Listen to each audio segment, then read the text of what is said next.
Uh, Let me greet all of you, including the awake, the sleepy, and the sleeping ones, with the greetings of peace. Salamun alaikum wa rahmatullahi wa barakatuh.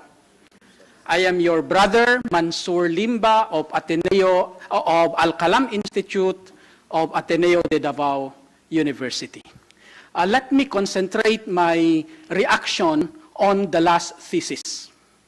And I label it takrib, not takfir, the way to rediscover.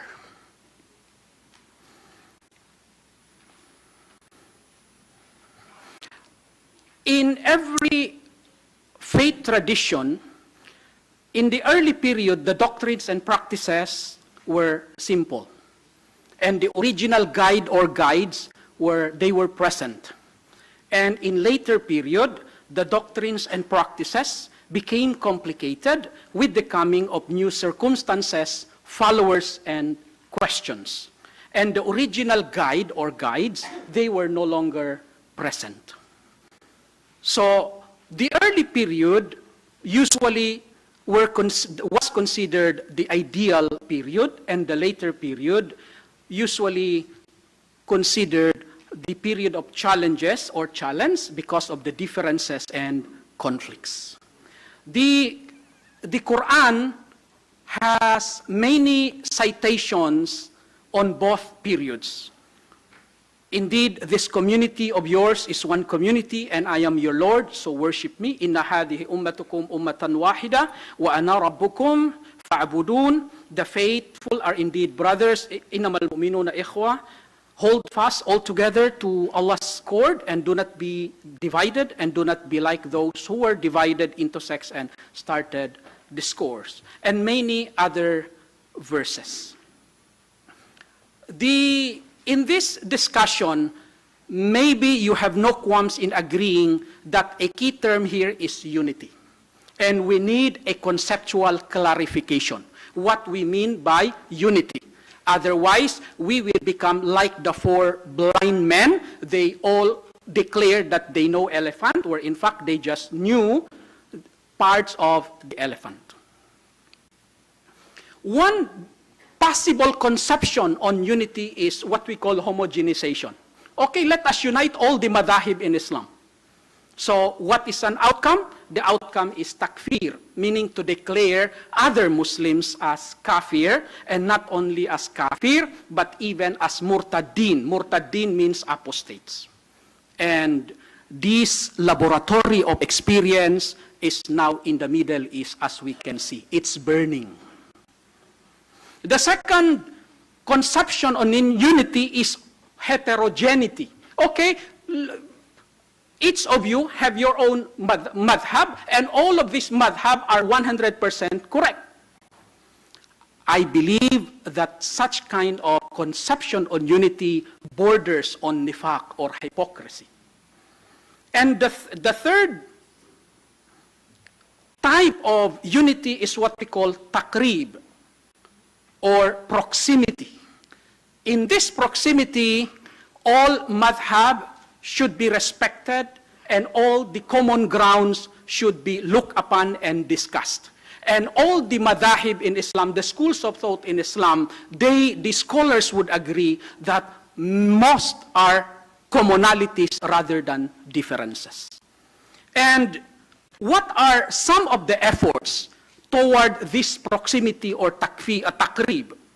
One good case is the case of I describe as al-muraja'at, or the correspondence.